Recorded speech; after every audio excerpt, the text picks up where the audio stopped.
What's happening, everybody, and welcome to another edition of the NBA Files. I'm your host, Kwame Fisher-Jones, joined by Everett Terry and a special guest, Jonathan Stroud, who is new to RVNTV. Fellas, we got a different format today. Yep. Shout out Renee Washington, who is on one of her patented vacations. Renee should be back sometime soon. And Felicia Michelle's under the weather, but conveniently enough, we'll be doing her show. Of course. So I am hosting.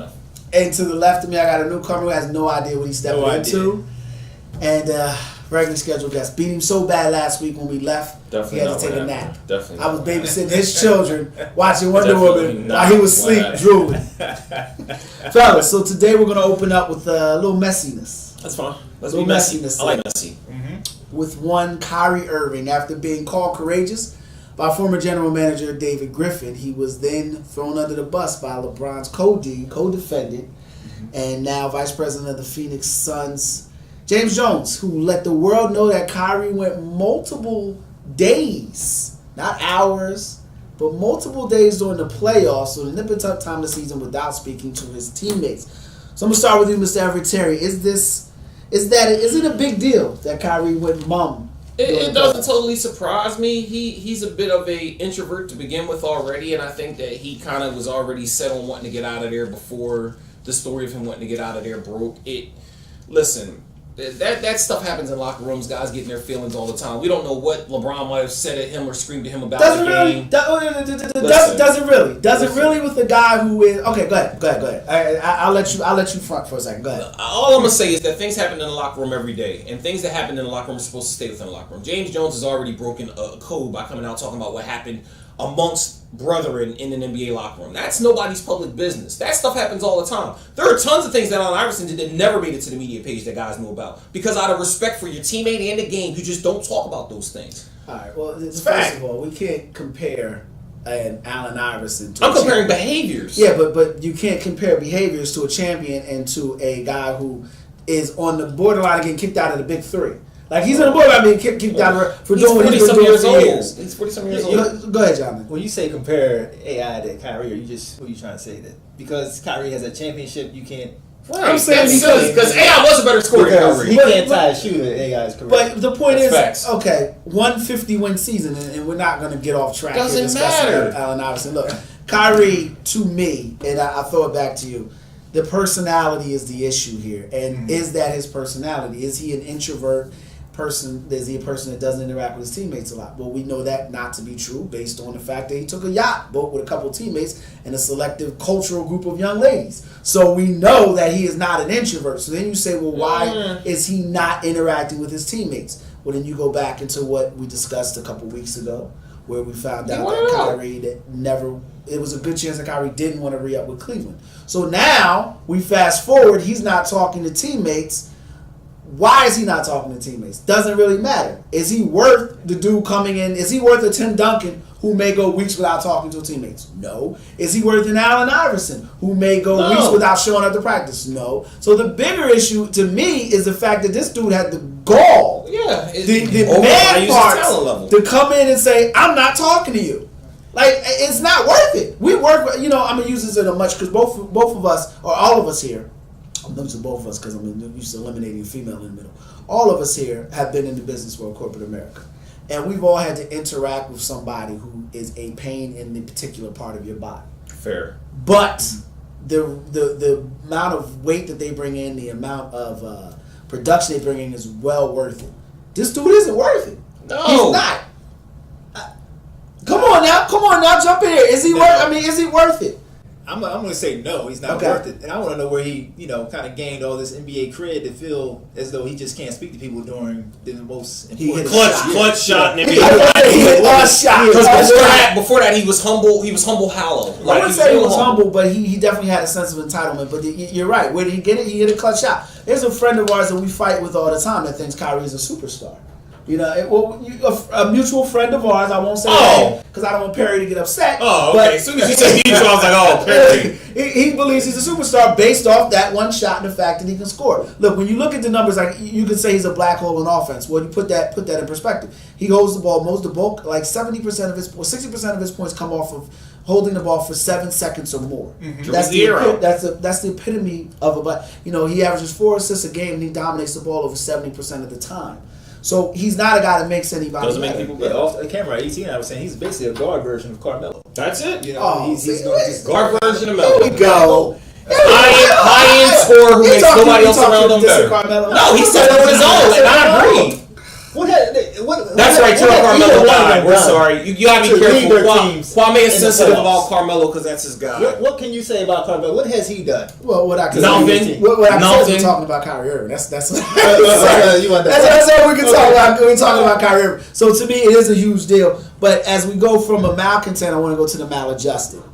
And I want to talk about D'Angelo Russell from your Lakers. You're not playing they're going to be your Nets since you want to diss Carmelo. D'Angelo Russell says that scoring for the Lakers kept him from being a better defender. I'm so glad he's gone. I want to get this to Jonathan. So, Mr. Stroud, this is your first time on the show. Right. I won't tell you, obviously, Everett let the cat out the bag and know where he stands on D'Angelo Russell. I won't tell you where I stand on D'Angelo Russell. But I want to ask you, what are your thoughts when you hear your second pick in the draft say one facet of the game kept him from even competing in the other facet of the game? I think D'Angelo needs to go somewhere and just sit down and not take any interviews. I mean, this is the same brother that has already been committed to most, the snitching for the NBA. So he didn't snitch. He was trying to rap, and he took advantage of an opportunity. I think it was well played. I think it was well played. He put a bro code on like 600.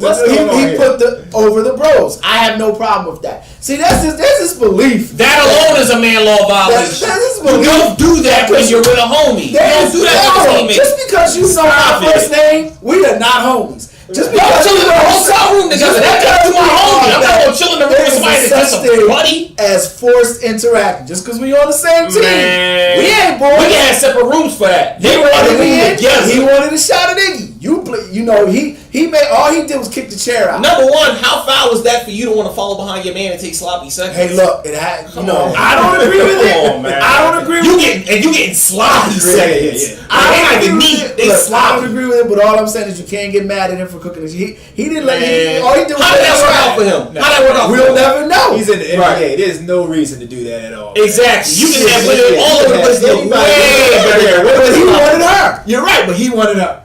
And look. There's plenty of ways to skin a cat. The guy's name. Well, let's put this in perspective here. His enemy, his nemesis, was a guy named Swaggy P. So he had to take him out, and he took it. I don't think that should define D'Angelo's career. No, it just defines how people view him in the locker room. Nobody trusts him. They don't take him anywhere but the public restaurants. Okay. That's it. That's all we're going to hold restaurants. They don't come back to my room. We're not going out for drinks. We're not going to the clubs. No, I'm fine with that. But the question is, rather than discussing that, the question still remains. What do you think of a man that said one facet of the game stopped him from excelling in another facet of the game? Like I said, I'm so glad he's gone. I liked the pick based on his talent level coming in. And really? Hold on.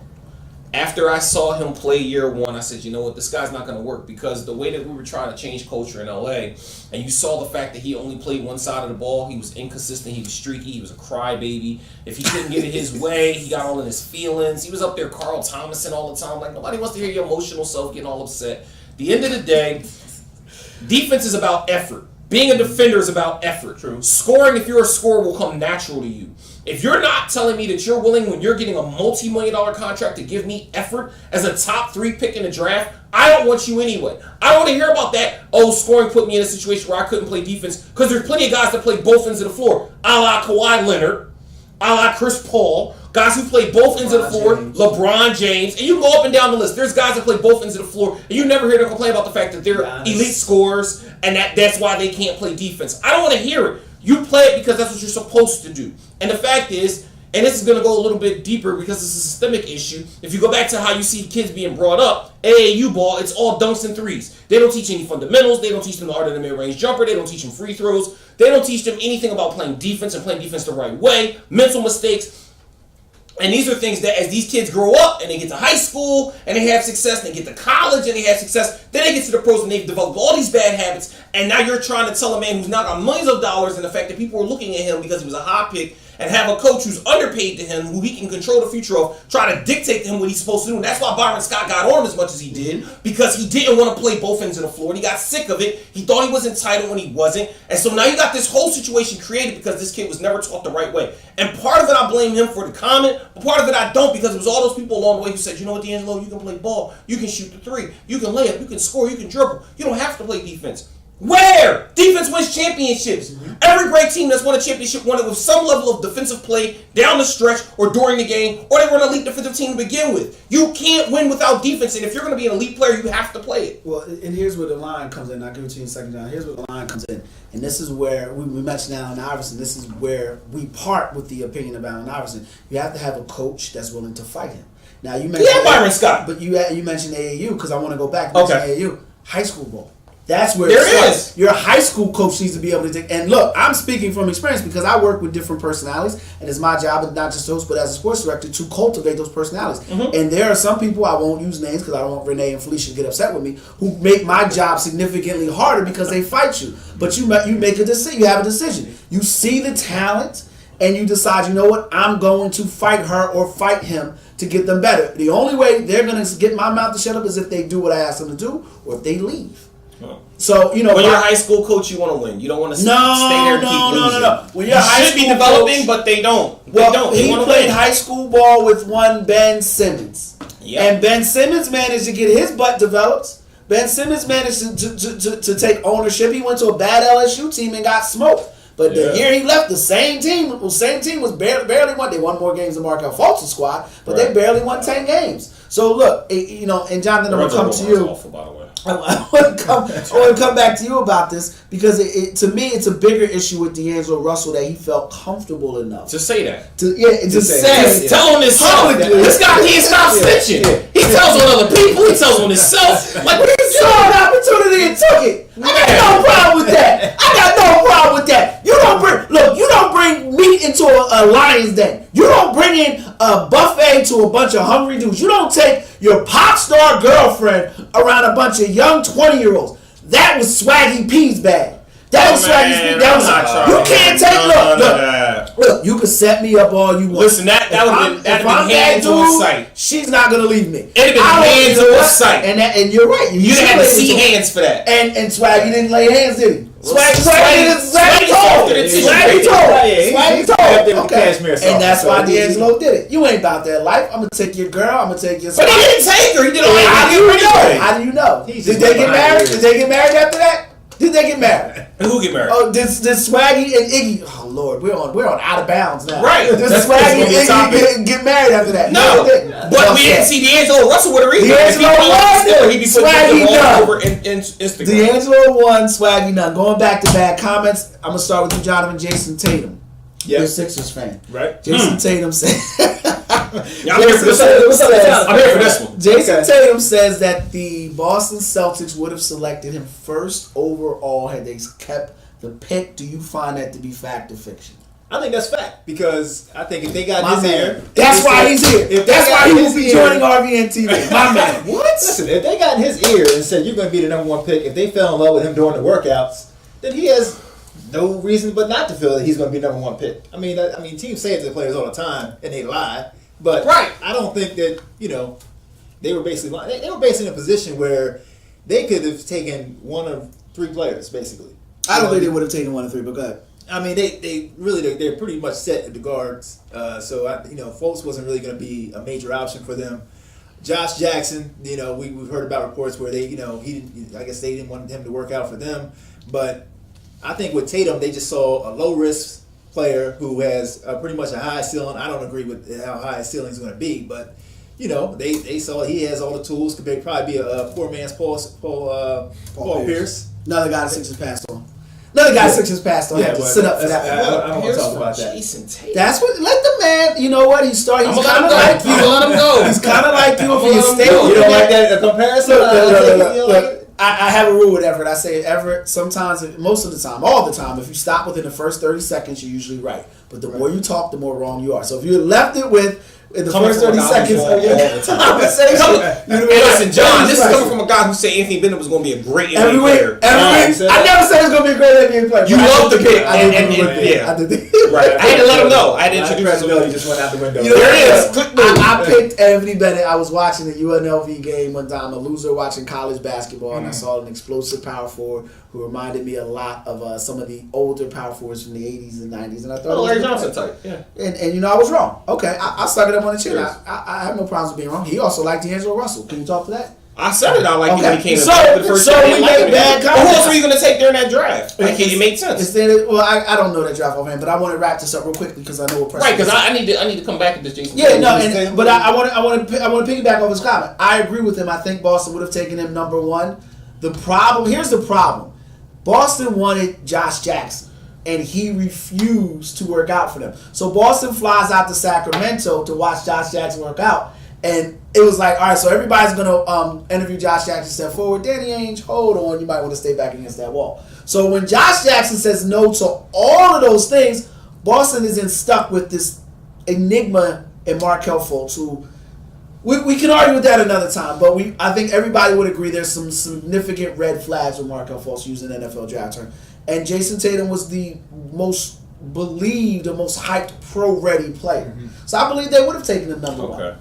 Now, here's where I'm going to tell you that cocaine is one hell of a drug, and I mean that. Well, you just try to steal if you're going to sit here and say that Jason Tatum was going to be the number one overall pick when people didn't project him to even be a top 5 player at one point, I agree. Is nonsense. I agree. I don't care how great your workout is. There's a reason why projections are the way that they are. There are things missing in his game, holes and deficiencies. He's a little slow, a little flat-footed, doesn't play above the rim like he projects himself to be. His jump shot's a little hanky. It's solid but good. He can be a solid NBA player. The reason that you don't go by, well, you know, they told me they were going to take me number one. Listen, the Lakers told Josh Jackson they were going to take him at number 2, and how did that work out? No, they didn't. They did. They used that out there. They used that to get the Sixers to make a trade, and those dodo birds did. Either way, the rumor was out there that Josh Jackson was going number 2, just like Jason Tatum said he was told by Boston he was going to go number 1. But the reason they traded down to get him was because the people would have rioted if they took Jason Tatum at number 1 because he wasn't a projected number 1 overall pick. Not when you got Lonzo Ball ahead of him. Not when you got Markelle Fultz ahead of him. It doesn't matter.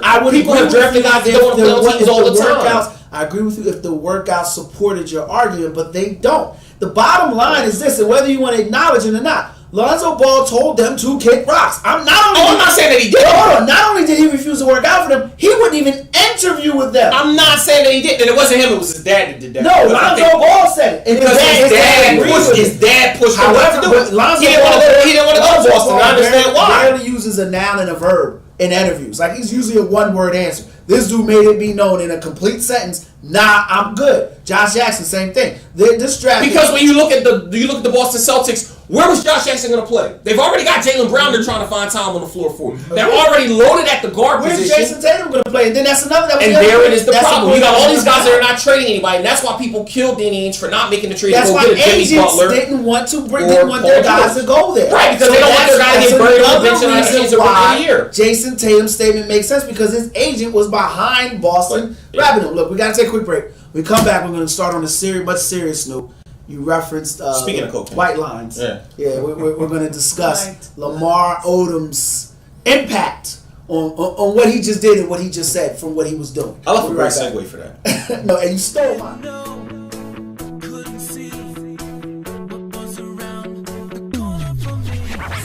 Check me out, my legs are moving. Dance real smooth, gotta keep it moving. Take it fast, take it slow. Sing it all day, come on, let's go. Can't get enough of these crazy moves. Slide on by, now that's so smooth. Throw your hands up in the air. Bounce on down, let down your hair. You stop, now that's real nice. Come on, get loose. Let's go, La Esperanza Mexican Restaurant and Bar, the best authentic Mexican restaurant in South Jersey. Your friends and family will enjoy the fun and the food, like our staple guacamole, tamales, and ceviche. Our weekday lunch special is just $7.99. We also offer Saturday and Sunday brunch. Enjoy the largest selection of tequilas in South Jersey, Mexican beers, bottle and draft beers, fresh margaritas, and daily beer and margarita specials. La Esperanza Mexican Restaurant and Bar, family owned and operated since 2002. Hi, I'm Becky, And I'm Eric. and this is Cooked and Uncorked. It is. It is. And you can check us out Mondays at 10:30. 10:30 every Monday. See you there.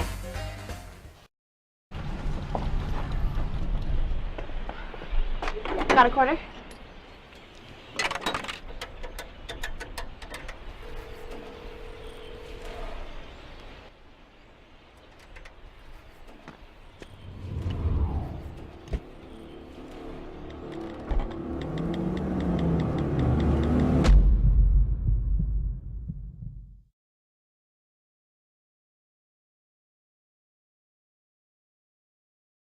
Hi, I'm Jim Cucinato. I'm inviting you to watch my show on the Halo Health Network on RVN. We cover everything you always wanted to know about health but was afraid to ask. We have interesting guests who can help you how to live healthier, how you can be smarter about your health, how you can help your family live healthier and be healthier. We are on Tuesdays from 9:30 Eastern Time to 10 o'clock. Please come and watch us.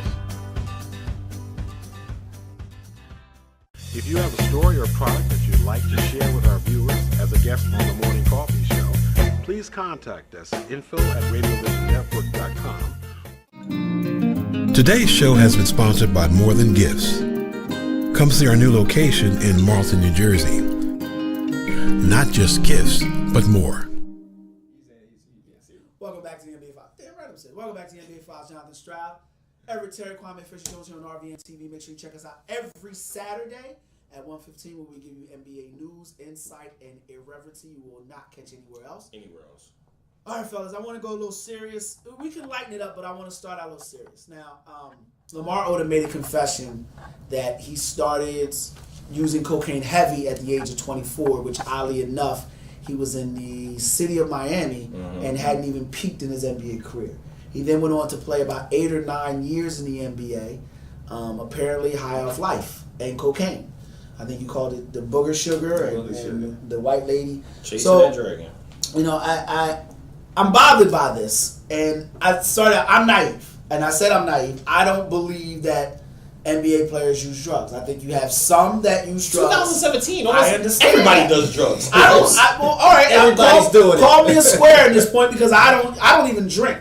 I haven't had a drink since 2003. So for me, you know, You have no vices, man. You're gonna live to be like 100. No, I had a couple. I got a couple of vices. You know, I had to put one. Anyway, get off the couch. If y'all put me on your couch, I just think he did that the other day. Other time we had people watching us on Facebook Live, he started calling out names, indicting over here. See, that's why he has D'Angelo Russell, because he got the same thing. You calling out names and stuff. But anyway, seriously, Everett, Kwame.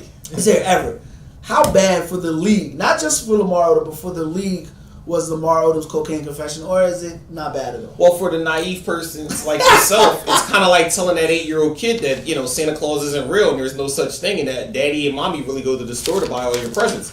It's a culture shock. My kids know that. In reality, well, mine did too, because I told them, know I'll tell you what, if you want to wait for Santa Claus to buy you gifts, then I'll sit at home and won't go anywhere. And then the reality hit them, like, you know what, maybe daddy does buy these gifts. And never asked again. When you see a chimney, let me know when somebody Exactly. Let me know when somebody can come down a chimney we don't have. Side note, but back to this. You know, I didn't believe that drugs existed in sports until the whole baseball steroid issue became so prevalent, and you started to hear the names of guys constantly, year after year. All these guys getting caught up in drugs. I mean, big name guys. You know, A-Rod, Palmeiro, Sosa, McGuire, Bonds, all Clemens, all these guys. And he said if they're doing it in baseball, best believe they're doing it in football for sure, because these guys got to get bigger every day, stronger every day. You see them constantly getting hit for PED use. And you see it in wrestling, guys getting suspended for using drugs and narcotics. You see it in UFC. Bones Jones was high off life, and he was the best fighter in UFC. Let me finish. So why is it that basketball be the only sport unaffected by it? Listen, I know for a fact that back when the Sixers had a guy by the name of Richard Dumas, he was high every day. Every day Richard Dumas was high as a kite, okay? Facts. Yo, you can't say that! He was! I know for a fact. People was in the circle that said it, but the point I'm making is that It doesn't surprise me that guys smoke weed. It doesn't surprise me that guys do coke. What does surprise me is the fact that Adam Silver and David Stern have done nothing in terms of building into this NBA. They're concerned about fashion. Of course. They took about fashion. It's not even that. The bigger issue is the fact that they're already losing ground to the NFL. The NFL dominates sports, and they're trying to make up ground by trying to become more of a global brand. If they put out that all these guys are getting suspended for drug use and guys are missing games, and it depreciates an already staggering off-balance quality of NBA play because you literally have 6 good teams and crappy all the rest of the room, then it's going to make them bad. So they don't want to take guys away from teams that might have a chance to compete, take their best players and bench them because they're sitting there and they're getting high or smoking weed or doing coke or whatever it is that they're doing. But they need to do something. Because if Lamar Odom's near-death experience doesn't wake up anybody in the NBA level, because trust me, Lamar Odom wasn't getting high by himself. He had other guys getting high with him. You don't know. How you know that, though? Listen. These guys are drug tested. Lamar Odom is one of them dudes. They know when the test is coming, and he was still felt when it came to marijuana. So he has a problem. And that's my point. At what point can we see him get suspended for drug use? That's a great point because he did get suspended. He got suspended multiple times for marijuana. In an NBA, they know when the test is coming, and you can actually do certain things to make sure it's not going to. Yeah, you can. I'm sitting between 2 drug addicts. I'm more concerned about the cocaine than the marijuana. I'm concerned about drugs. Listen, they're trying to legalize it. Is cocaine really an epidemic? That doesn't make it right. It's enough. How many cats have come forward and say I have a coke problem in the NBA? They're not, because they're going to lose endorsements and money and all these other things. But think about it. Listen, we knew it was an epidemic back in the 80s when Len Bias was #1 overall pick, died off of a coke party. But so in the 80s, but yeah, there was everybody was going. I was about to say, and that's my point. So you think all of a sudden people just got to the 90s and 2000s and stopped? Yes. No. Here's why. Okay, here's why. Progressive. Well, all right. Here's where we defer, gentlemen. I think that the mass incarceration deterred people from using cocaine or crack as a recreational drug or as a drug of choice, and the negative stereotypes and stigmas that came with NBA players using drugs. So when I say I'm naive, I look at it from maybe a sense of having been around young players, having been in the league, where guys are more concerned about their image and getting paid than getting high. For a guy like Lamar Odom, there were a lot of things in his background from watching his mother die, which maybe allowed him to take that step to drug dependency. You also throw into the fact that it's no coincidence that he starts using drugs at 24. He's getting traded, i.e. another team doesn't want him. Mm-hmm. So I think those all play roles. And I don't think every NBA player, in fact, I'm willing to say, in percentages we talk about, I would say 85 to 90% of the league, I believe, does not use drugs. I believe they may drink alcohol, but I believe they don't use drugs. So you think 15% of the league is all that smokes marijuana? We need another word besides naive then. Yeah, I do. And I need you to come out your box. I think that 15% is similar to the Philadelphia fans, where the vocal minority has portrayed the entire majority. Look, whatever you want to say about Lamar Odom, he was on a team, he was on the Lakers team, 15 players, right? Let's say he was on there 6 years, right? Let's say that's roughly 6 years times 15, that is 90. So out of those 90 players that he may or may have come contact with, you take about maybe 10 of those off because they were recurring players, Derek Fisher, Kobe Bryant, you're not going to tell me that 30% of those guys were drug users. I just don't believe it. And I was in LA when he was there. I'm not going to buy it. But the bigger issue I have is the stigma that you two gentlemen have in saying that, yes, there is more recreational cocaine use in the league. Because Lamar Odom isn't a one-off. And that's the issue I have. And when you see an interview like this, and we're going to switch gears, but when you see an interview like this and you see him come so brazen about it, like, yeah, I got high, I snorted, I did cocaine, and I'm fighting it now. Like, and this is going to sound cool and crass, but we're counting the seconds with Lamar Odom. Like, he's a walking disaster right now. Of course he is. So, he's crying out for help. And let's not discount the Kardashian effect. That derails careers, lives, everything else. Man up! How you want that woman derail? Y'all just killing people. It's been derailed from the beginning of time. Man up. And then Adam needs to toughen up. Because ain't no woman gonna make you do something you don't want to do. What is his numbers? How about sign a contract and that's his fault. Nothing. Look, get in and get out. Reggie Bush, he won a Super Bowl. And he was with a Kardashian. Went from team to team, and now it's totally irrelevant in the NFL. It is not irrelevant. The check's still cash. And last I checked, his wife is gorgeous. So Reggie's still winning.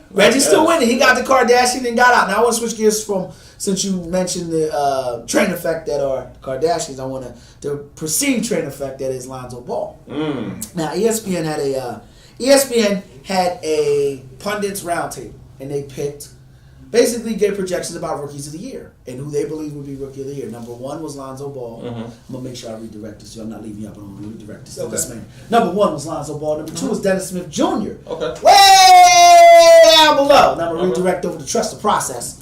Way down below was Markelle Fultz and who put in these numbers? Ben Simmons. People that are paid to study the NBA game. So my question for you, Mr. Trust the Process, Mr. I love all of this. Is the rookie of the year ball going to bounce Lonzo's way? I mean, he has the LA factor working for him. So I mean, of course, the league. He's put up amazing summer league numbers too, by the way. Oh, summer league, come on now. Winning is a habit. Winning is a habit. When's the last time Philly won anything? They celebrate the lottery losing. Think about this now. Think about this. There's a party for losing, and you're going to discount the man winning and say, "Oh, it doesn't matter." When does winning not matter? What are you talking about? A party for losing? They have a lottery party. Anytime you put a Trust the Process person against the wall here and ask them about lottery parties, they always get the stutters on you. You know, there's no room for you on the bandwagon this year. We're out here winning 5 or 6 games, headed to the playoffs, and winning how many first games? round. I'm talking about like 5 or 6 in a row. I'm gonna fall back here. We're gonna win about 45. Sure, go ahead. Dig that hole. You're gonna win 45 games. I'll take the under on that. I'll take the under on that all day. You know why? Because Embiid's only going to give you 25 to 30 games this year. If that. 25 to 30. They have no shot if Embiid doesn't play 50 games. Romper if we don't win 45 games. First of all, we all lose there. Right. There's no win on that. There's no desire to ever have that reiterate. And by the way, we're talking January when that happens. Well, I don't give a damn if it's January or July. Let me be clear. As a heterosexual male, I have no desire to see you or any other man in a romper. Now, I don't either. I'm just confident we're gonna win. Yeah, well, I'm not that confident in anything. But I want to jump back to this Lonzo thing because I wrote this down. 4 times more first place votes than Ben Simmons, last year's number 1 pick, and 6 times more than Markelle Fultz, this year's number 1 pick. So, in fact, they had Simmons slated for 3rd. I want to ask you, realistically, do you believe why? Well, let me start at this. Why are so many pundits so high on Lonzo and so low on Ben Simmons and Markelle Fultz? I can answer this, but I don't think that's the fact. I think we just hear so much about the balls and on all of our conversation every day. There's a different LeVar Ball storyline out there. So I mean, that's just going to drive up the price of just him being rookie of the year. Now, granted, he's a great ball player. He has great vision. I see the whole Jason Kidd comparison and all that. He's better than Jason Kidd.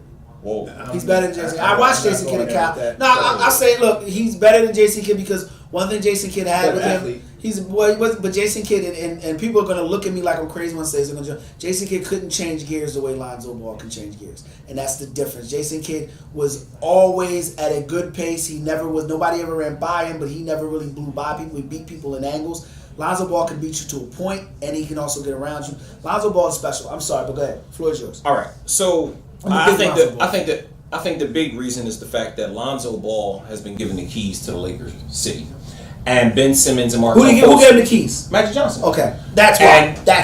And I think that when you look at that and you compare that to Markelle Fultz versus Ben Simmons, you don't really know who the guy is going to be. You've got 2 guys who are literally both considered rookies because neither one has played an NBA minute yet. You don't know what they're going to be, how they're going to play together, how they're going to mesh together. You have an unproven coach in Brett Brown who people say has the talent, but we haven't seen him put up a winning season ever in his entire career.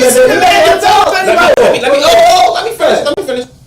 And when you take those things and you put them together, you don't know. And see, a big piece of this is going to rest on the shoulders of Embiid because the Sixers are only as good as Embiid. Let me finish. They're only as good as Embiid makes them because Embiid changes the way that they run their offense. And I don't project that Embiid is going to be healthy enough to help them be relevant enough to win enough games. Therefore, you're going to ask a 6'11 guy who can't shoot, who can attack the rim, great, with a ball-dominant guy who can shoot but going to struggle on the defensive end of the floor to somehow find a way to play off each other but let one be better than the other for Rookie of the Year, where you have another guy out here with a whole team and a better coach to say, you know what, just go ahead and take the keys and run. I think you guys, there's too much Sixers hate going on in this panel right Sixers here. hate? Because, there's too much hate going on over here. Okay. I mean, we got Ben Simmons, Baby Magic, who's on the squad, who is going to... Magic? Yeah, Baby Magic. Based on what? He just got... What game? The Romper didn't get his name. if the romper didn't get him banned, that comment got him banned. That comment What got have him you banned. seen? What have you seen in NBA action that has shown you? He didn't play in NBA. Right, he didn't play. He did the same thing Lonzo Ball did this year. He was a summer league champion. And You're not gonna come over here and lie. He wasn't no damn Nah, champion. he wasn't no summer league. He wasn't no championship in summer league. Right. In fact, he shut it down in summer league with a few games ago, and he won. He got MVP, but in a much, I want to say, a much weaker class. You talking about Lonzo? Or No, I'm talking about Ben Simmons. He got MVP in the summer league in a much weaker class because in Lonzo's class you got Aaron Fox who played well, Josh Jackson played lights out. Same guy ate up his lunch in Kentucky. Yeah, and you know, let's look at that. Who took Ben Simmons' lunch? Nobody. So he should have come into the league and won the MVP. Lonzo Ball. When you compare Lonzo Ball and you look at where he is versus where Ben Simmons and Markelle Fultz is, the big thing is Lonzo Ball is going into NBA royalty. He's going in a place where winning matters. Right. Even if it's the summer league, it matters. Versus two guys who are coming to a place who throw parties. Has winning mattered in LA for the past 3 years? Yes, that's why they just traded their second overall pick. They didn't dilly-dally and Wayne got a big who could actually help him down low. I was just about to say, and they didn't dilly-dally and say, you know what, we're just going to give him away like the Sixers did with Noel for Justin. Is Noel signed anywhere? Is he signed anywhere? So they didn't give him away. They didn't give him away. They got what they could give him. Justin Harris is going to be a good ball player. What? I'm out. That's how that's I was told this dude knew basketball. He's like 0 for 19. You know what he is? He's known as Noel from anything outside all of y'all 1 got to foot. do is sit and watch when it comes down for the process time in early October. You know what? You can run that back. Is this 2000? What was it? Is this 2011? When did the process start? 2012. 2012. We can run that back every year. 2012. Next year's going to be the year. 2012. Next year's going to be the year. Just watch. Those guys are healthy. Those going to be the difference. MCW going to be different. Jaleel Okafor going to be different. Are the Lakers going to make playoffs this year? You know what? We could talk about that because that's a great question. Great question. That's a great question because I think we missed it, but I think we finished with a better record than the Sixers. I take over under on that all day. And we actually have a side bet. I bet him that Lonzo wins more games as a starter than Embiid actually plays this year. Yeah. You do realize, and we're completely off the topic. We'll completely jump back. But you do realize that Joel Embiid still has not been cleared to participate in 5-on-5. I'm disappointed by that. I'm disappointed by that. Oh. But listen. You almost made me say racial slur, please. Hold on. How are you going to say you're disappointed, but you're going to say it's so disingenuous when people say Joel Embiid is going to play. You know he's not going to play more than 20 games. I just need 60 games from Joel. What do you think? He hasn't played 60 games in 4 years. Okay, it's going to happen this year, though. It's going to happen this year. And we already had Ben Simmons. Whatever he puts in that Kool-Aid, I want parts. Because this guy people believe in it. Ben Simmons, Magic Dragons. And Amir Johnson to a squad that won 28 games last year. So that alone is going to get you near 40 games with or without Joel. Some things don't even require. Some things don't even require. Some things are so gone. You don't even need. Who was buried at the bottom of the charts? He didn't even see the floor. Everything in there. You were reaching. You got short arms and deep pockets on that kind of. Listen, he gave himself short tendinitis with that. Quickly, Jonathan Stroud. Will the Sixers regret passing on Lakers point guard? No, because Ben Simmons is better than Lonzo Ball. So you can't. Well, they didn't come out in the same draft. Right, so we've already had Ben Simmons, so we didn't need Lonzo Ball. Okay, so those two can't play together, in my opinion. I don't think that they regret. That's the buzzer. Oh, there it is. There's the buzzer. I don't think that they regret it, but I think that because they already have a point guard, but I think that they regret going the direction they did in some of these drafts that they've had over the last few years. That wasn't my question. I don't you can't make the question up. You can't regret it this year. I think Markelle Fultz was the best fit for their team, but I think that again. Stop taking BP and take the guy that fits, and he didn't. I think they took fit. I don't think they took best. That's what I'm saying. They took the guy that fit instead of BPA. BPA is Lonzo Ball, but when they did best player available with Okafor, it didn't work out because they didn't take the guy that fit. They need to take guys that fit. They did it. The bigger question is, will Boston regret it? Because they were the team ahead of LA. That's going to be the question. That's the bigger question. Will Boston regret taking Lonzo Ball? Because I go and get Lonzo Ball and I trade Isaiah Thomas to somebody. Somebody will take him. That's what you do. You take Lonzo Ball and you trade him. Well, he's 5'8". He can't be a 2-guard. You take him and you trade him. 5'10", he was a 2-guard. And Lil Tank Tank Senior ain't win a damn thing in the league. It only works when you have a point guard that's short. Yeah, but we're not talking about Tony. It only works when you have a shooting guard that's really tall, and they don't have a shooting guard really tall. They would have Lonzo Ball and Isaiah Thomas. Those guys don't fit. And Lonzo didn't want to go there. Because there's a bunch of guards. Because real recognizes real. Want to be in LA. We will take a quick break. When we come back, we're going to talk NBA schedule. We are going to talk NBA predictions, and we're going to get in their prime. I'm terrified of what Jonathan Stroud is going to say with Tim Duncan versus Kareem Abdul-Jabbar. We'll be right back. NBA Files on RVNTV.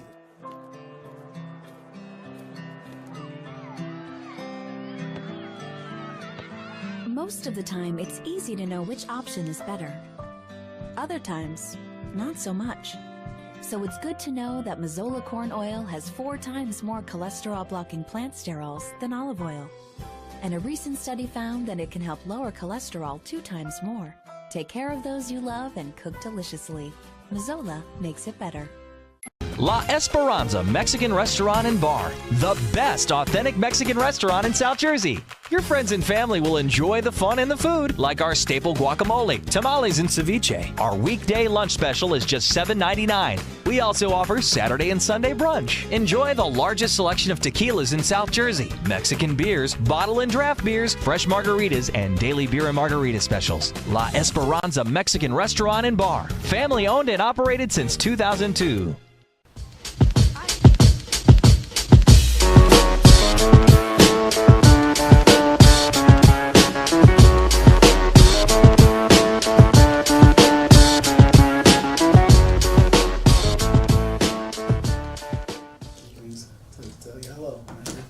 Welcome back to NBA Files. I'm showing Everett proof that I do, in fact, know more than him. He showed me. He just makes some stuff as he goes along. Like, producer! He's a diabolical hater. Now, look.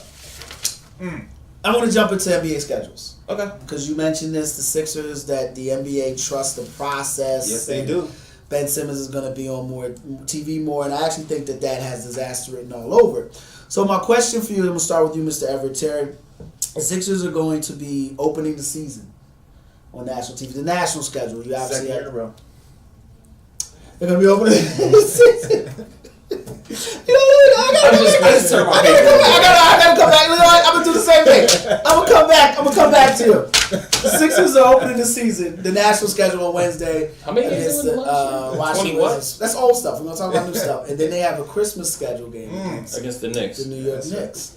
As a Sixers fan, how excited are you to see your team back on the NBA? Merry Christmas to us. We're back. Didn't ownership also give y'all a nice big bleep you and go take a home game away and go to London? They did do that, and as a season ticket holder, I'm a little upset about that. You bought season tickets that were given away at McDonald's. No. Let the man finish. Hardest ticket in America to get right now. Is it really? Yes, it is. Sixers ticket right next to you. Why to go see Ben Simmons and Markelle Fultz and B's not going to play most of the So your question is what? The season. All right. No, I was saying just how excited are you to have the Sixers back on the NBA map? That was the question. Oh yeah, absolutely. I think the league recognizes the potential this team has with Ben, Markelle, Joel, and Dario. And I think Dario. No, you said another name before him. Who? Joel. I've never heard of him. All right, now, Baby Olajuwon. Baby Wilt. Oh my God. It's so hard to transition from such. Who mans is this? Who mans is this? Who's so hard to transition from this? All right, so I'm gonna use that. They've got Baby Wilt. NBA pundits again have picked the Sixers to win 33 games this year. Mm-hmm. Who are these pundits you talking about? ESPN, whether it's ESPN.com, Basketball Breakdown, they all did you do your preseason projections. That's how the teams are going to be. And they've got the Sixers winning 33 games, just 7 games more than they last year. So what does that tell you as a Markelle Fultz is worth 7 wins. It tells me it's snorting the same lines Lamar was snorting because we're going to win more than 33 games this year. All right. Mark my words. All right. I'm going to leave Mr. alone to sit on his boat. The man on the island sitting on his boat. Yeah, he's out there with no raft, no paddle, nothing. He's just on an island by himself because there is no way you're selling me that you're banking the Sixers' hopes. Everybody in Philadelphia that breathes air believes that this team is great when Embiid plays, and Embiid has shown you nothing in his entire life since he's been alive on this planet Earth that he plays more than 30 games a year. Yet somehow he's magically going to be healthy enough to play 60 games. He's not played a back-to-back in his entire NBA career, but he's magically going to be able to play and he still got hurt! And he's still back. Hold on. No, I'm going to shut this down. Jonathan, I like you. I'm glad you're going to be joining the RVN team. You know what I mean? But I don't deal with drug addicts, all right? And I can't deal with liars and drug addicts. And you were lying to yourself or you were high on the highest of stuff that made Rudolph Snow so red. If you believe that a man that they did everything short of coming out and bubble wrap and sponsored by Geico still managed to get hurt. They kept the man from playing more than 2 games in a 7-day period. Still managed to get hurt. They kept the man from practicing. Still managed to get hurt. And how did he get hurt? Landing.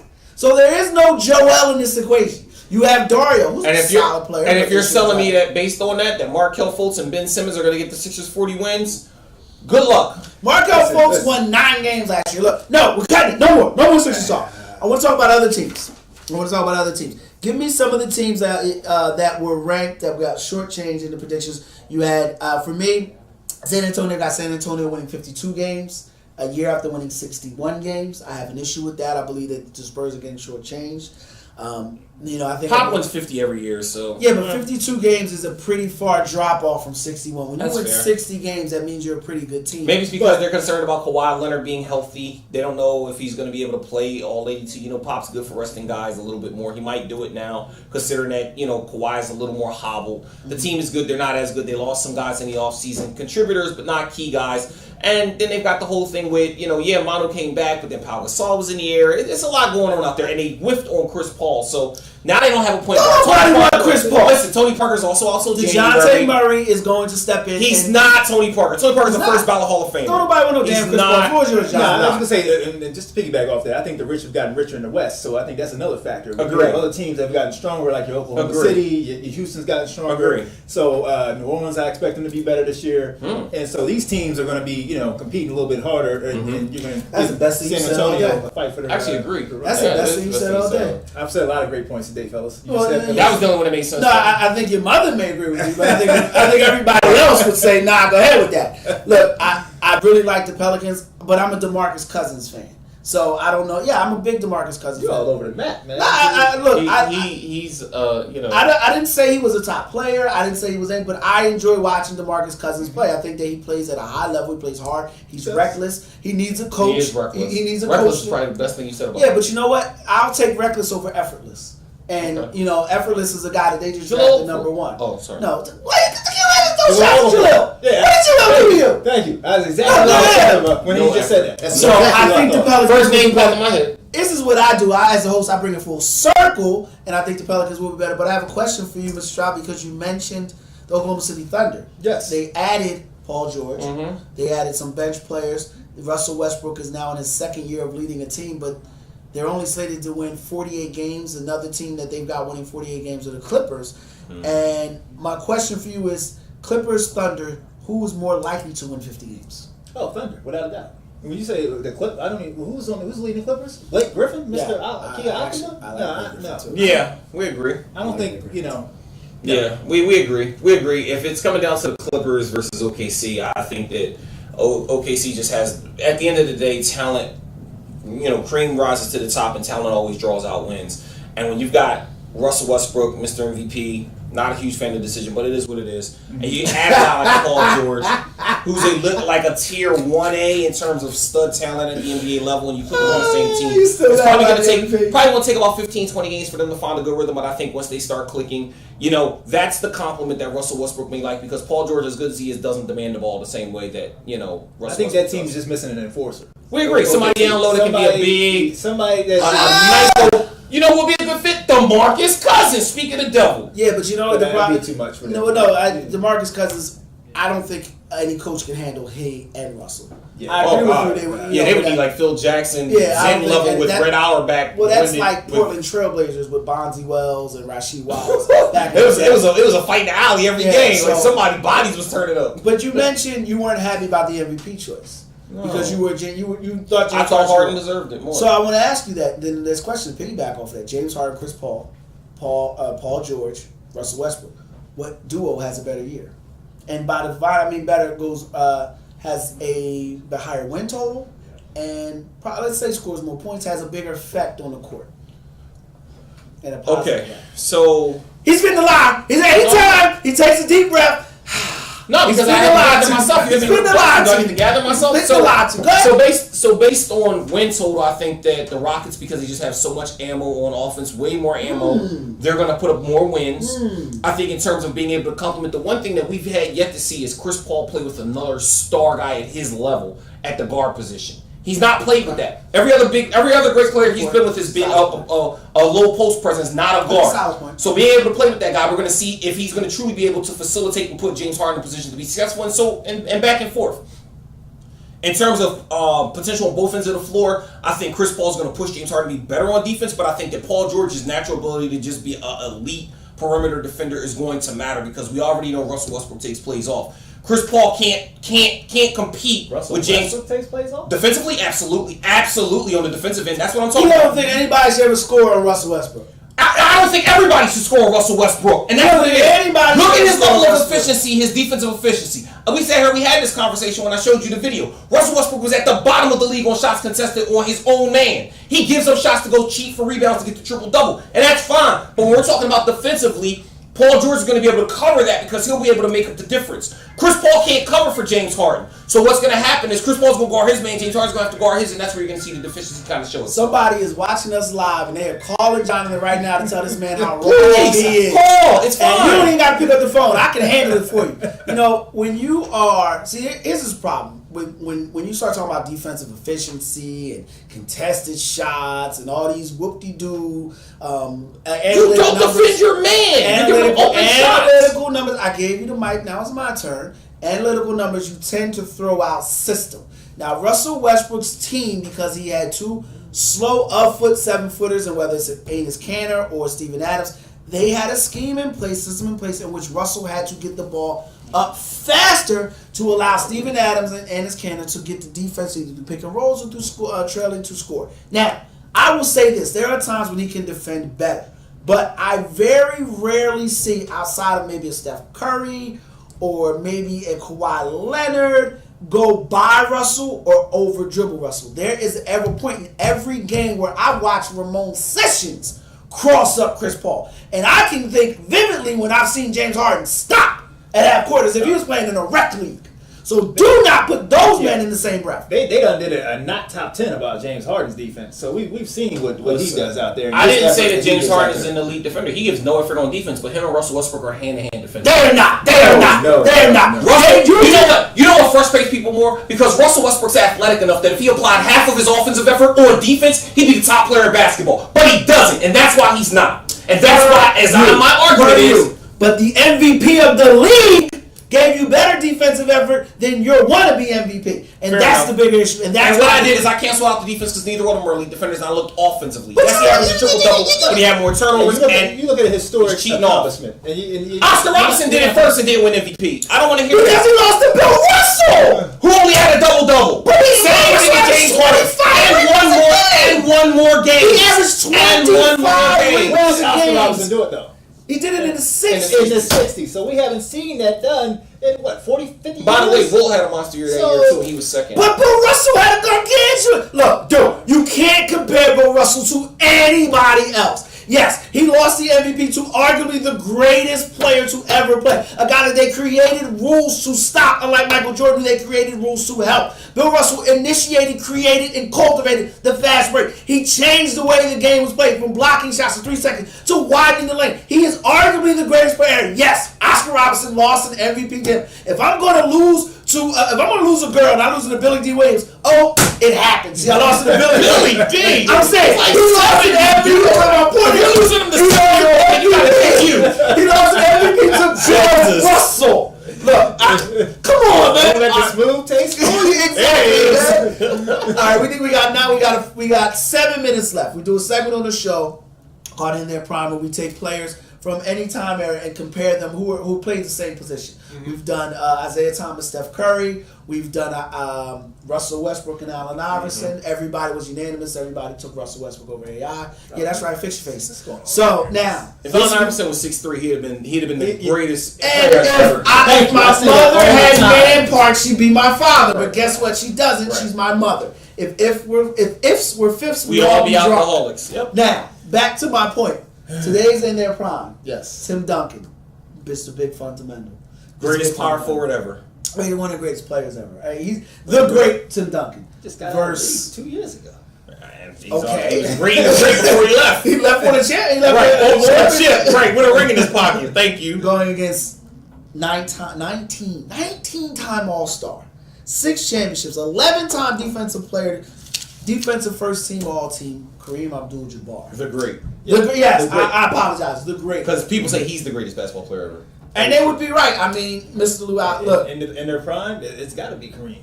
So you're taking Kareem? I'm taking Kareem all day. Over Tim Duncan? No, it's a tough choice. I'm taking the indefensible hook shot over Tim Duncan.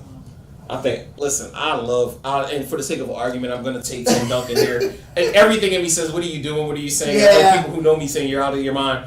But the way that Tim Duncan worked that baseline, he could hit from anywhere 15 feet out. Kareem was great in the low post inside the paint area, but he never showed you that he could knock down a 15-foot jump shot consistently. He never showed you he could use the backboard from the free throw line to knock down jump shots with a defender in front of him. All Tim Duncan would have to do is pull Kareem out of the paint, and he could have his way with him. Kareem is only going to dominate Tim Duncan 5 feet and out. That's it. I'll give him that. But he's not going to beat him if he keeps those things, and he was still a leading scorer in NBA history. He was also 7'2". That helps. I love you to death, and you know I love you to death. I'm only doing it for the argument. I don't think that's better. You already know I don't think it's better. I know you like to do this contrarian thing sometimes. Of course. Because he likes to get me riled up. But look, when I put together in their primes, I try to think of players that I think closest. But also who could formulate an argument. You know what would have been better? Shaq versus Shaq, Kareem. but there's no competition. It's strength versus but there's no set. competition. When you talk about Kareem, the one thing that he never gets credit for, and it bugs the stew out of me, is basketball IQ. They put him up against Wilt. But his basketball IQ, basketball IQ was off the chart. Oh, I don't disagree. You know, and you never listen saw to him now. It's like talking to an encyclopedia of basketball. Even now when he talks. But you never saw or never watched Kareem do anything other than dominate the game. He never did anything. I don't want to say fancy, but he never strayed away from who he was. He never tried to bring the ball up. And the winning MVP award in the finals at 40. You know, to dominate what some people regard as one of the greatest front lines of all time. I disagree. I think Kevin McHale is probably, along with Michael Jordan, the most overrated players.